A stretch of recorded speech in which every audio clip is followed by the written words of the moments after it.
For those of you that don't know me, I am Michael J. Crawford, a.k.a. the Anti-Trekker. And Lore Reloaded asked me to get a video together to put on his channel during this week where he is, I guess, recovering from drinking too much eggnog or something.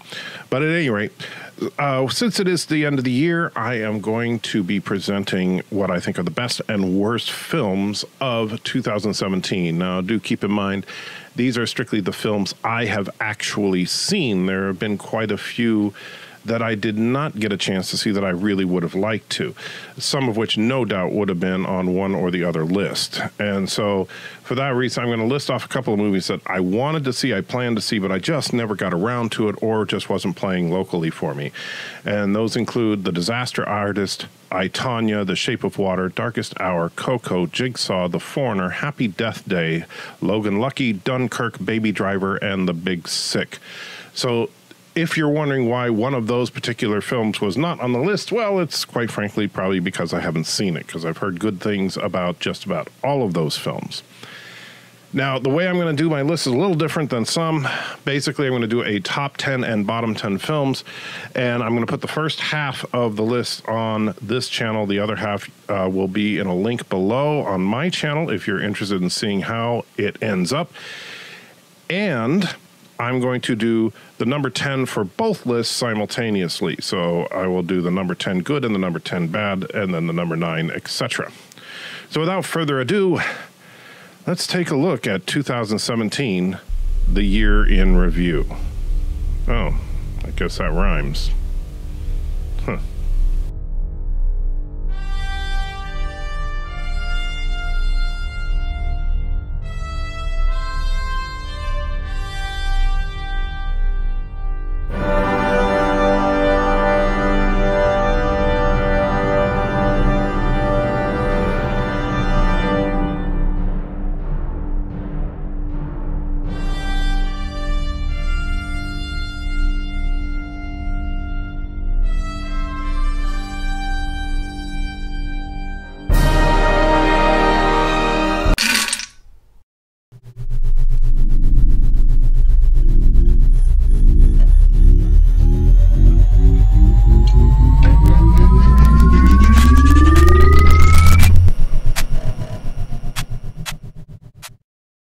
Number 10. Okay, so number 10. Let's start with the good. On the number 10 spot on my good list, I put Logan, the final Hugh Jackman Wolverine film.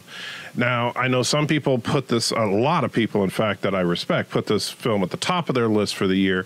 It was a really good film, but I'll tell you, the reason that I have it this far down on the list is, well, in a lot of ways, the same reason that you will not find Star Wars The Last Jedi in my top 10 best films of the year. And that is because of what they did as far as one character in particular. And that happens to be the character Professor X. I loved the film Logan overall. However, Patrick Stewart's portrayal of Professor X in this film was, in my opinion, completely out of character, considering that we've seen film after film after film after film with Professor X being that hope, that optimism. And in fact, you know, in Days of Future Past, he lost that sense of optimism, and the whole film was about him getting it back from his older self. And so now he's lost it again, and he's just a really sad and rather pathetic character. And while Patrick Stewart definitely deserves Oscar consideration for his acting chops in this film, it just didn't feel like Professor X to me. Now, on the bad side of the list at number 10, I'm going to put a film that wasn't that bad, really, but it just wasn't that good either, and that is The Fate of the Furious. Now, I consider the Fast and Furious films kind of a guilty pleasure of mine. I do enjoy them overall. However, I think this one, well, was just kind of lacking. You know, Paul Walker's absence was definitely felt in this film. I think that it would have probably have been a better film if we had the character dynamic of him with Vin Diesel. But unfortunately, that could not happen. And it just felt again, that they were kind of pushing people out of character. Vin Diesel's character, Dominic, has always been about family, all the way back to the first Fast and the Furious film. Like he's a one-note character, and that one note is family comes before anything else, period, including the law. And now, because someone does something that, I don't want to give any spoilers, someone does something to kind of force him into betraying his family, I think Dominic would have found a way to not betray his family the way that he does. Now, I'm not going to go into the resolution for all that, but I didn't feel like the writers did a very good job with this film. Number 9. All right, so on number 9, and this one, I think some people may not like that I put it here, but I really did have a good time with this film, and that is John Wick Chapter 2. John Wick, those films, they are extraordinarily violent, and I would not recommend them for the faint of heart. But I think that Keanu Reeves really has come into himself in a big way. Keanu Reeves has been in a lot of really great films, but Keanu Reeves I've never been impressed with as an actor. And John Wick was really the first time I felt like Keanu Reeves was not just being Keanu Reeves on screen. And he continues out with John Wick Chapter 2. Some people don't like the way that the direction that the story went, which I can certainly understand. I didn't think it was spectacular, but I didn't find it bad either. And I'm honestly very much looking forward to see what happens in John Wick Chapter 3. Now, on the bad side, well, this was a movie that was just a huge disappointment and managed to kill an entire cinematic universe. And I'm not talking about Justice League. I am talking about The Mummy. The Universal Dark Universe was stillborn at best with this film, where Tom Cruise attempts to be the main character in a kind of horror/action film that doesn't really know what it wants to be.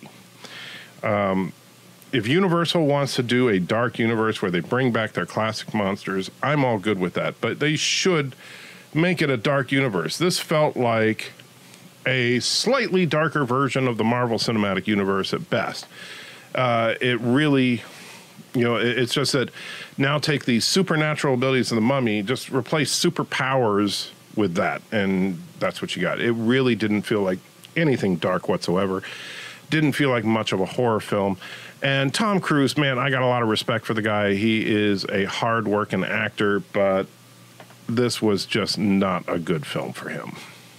Number 8. All right, so on number 8, well, on the...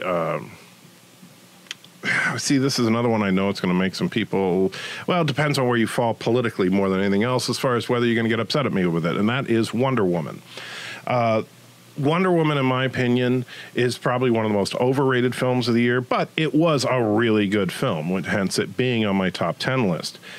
I think that Wonder Woman got more praise than it deserved, mainly for political reasons. And I'm not saying that the film itself, like when my rants about Star Wars, I don't think that they tried to inject all the politics into the film in an unnatural way or anything. So I really did actually enjoy Wonder Woman, and I think that it deserved to be a successful film. It deserved to get a lot of critical acclaim and a lot of fan response. I just didn't think it was that great, and I know a lot of people act like this is like the greatest superhero movie ever. And clearly, a lot of people think it's the best superhero film in the DC cinematic universe. I don't agree to either of those statements, but I do think that it was a really solid outing. It was a good movie, a fun movie, if an unoriginal movie. That was really its one big drawback, was the fact that we've seen it all before in one other specific movie. On the bad side, I'm going to talk for just a moment, about Kong Skull Island. It's funny because Kong, of all films to try and inject politics into, King Kong? Really? You're going to try and put anti-Vietnam crap into King Kong of all things. Whatever. And you know, if the film had been written a little tighter, made a little better, it would have worked. But frankly, it just felt ham-fisted. The visual effects were stunning, but quite frankly, the characters were sorely lacking in almost every respect. In fact, I don't remember the names of a single character from the film. I just remember some of the cool visual effects shots, which is too bad because, well, it's King Kong, and he deserves better than that. And I am still looking forward to when Kong eventually faces down with Godzilla, but just didn't care much for this one. Number 7. So on the good side for number 7, I'm going to go with War for the Planet of the Apes. And now I will say this. Was War for the Planet of the Apes the greatest film ever? No. Was it even the greatest of the Planet of the Apes films? No. I think the first one with James Franco and John Lithgow was much, much better. But this was a solid ending to the Planet of the Apes trilogy. This really did, this is how trilogy should be. The Planet of the Apes trilogy really told a solid arc from Caesar, from birth till the end of this film. Caesar's story is absolutely beautiful. And it's the opposite of when I was talking about Kong a minute ago.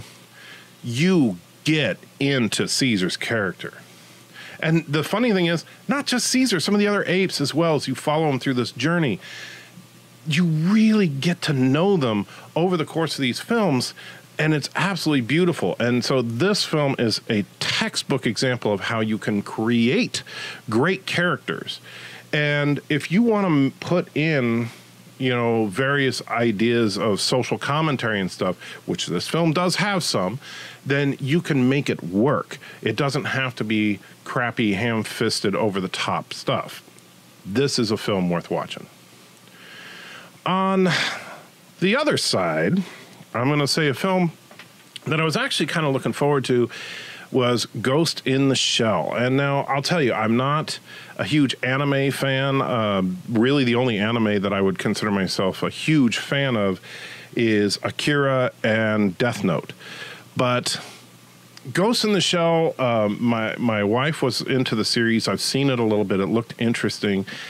And looking at the visuals from the trailers and stuff, I thought, ooh, this could be interesting. And the problem was, it just wasn't.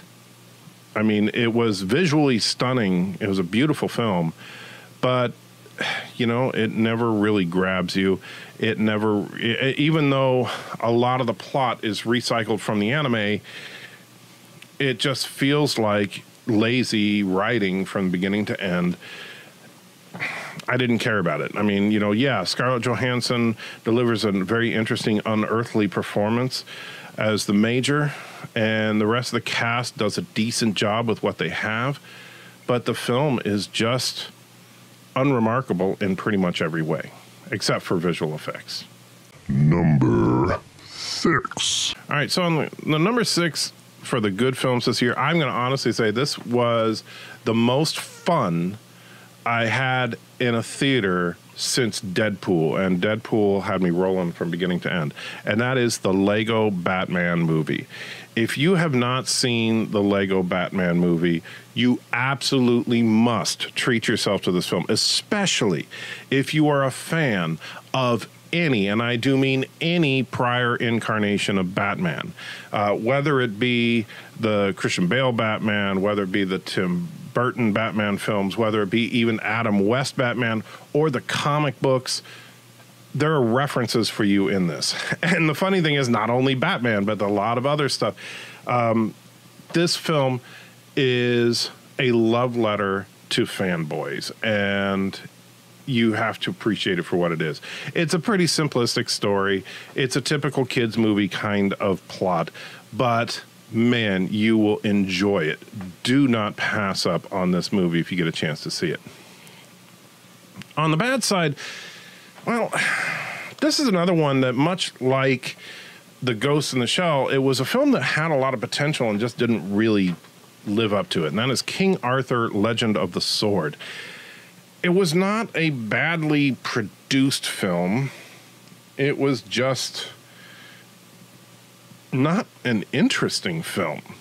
And which, to do that to King Arthur, You know, I find it really sad that we've had, man, I don't even know how many different renditions of the King Arthur story in the last couple of decades. And the only one that, for me at least, still really works as a great movie is Excalibur. And that movie is, you know, older than most people watching this video. So, come on, Hollywood. King Arthur. How can you not get King Arthur right? All right, so that is the first half of my list here on the Lore Reloaded channel. So if you want to see the 5 through 1 of both lists, as well as a brief discussion on what I'm looking forward to in 2018, then click on the link below, assuming that Lore actually remembered to put the link below. If he didn't, just look up my channel, the Anti-Trekker. That's ANTI-Trekker, Trekker, and look for my part 2 video on this. And I hope you guys have a wonderful rest of your day, and hopefully I'll see you on the other side.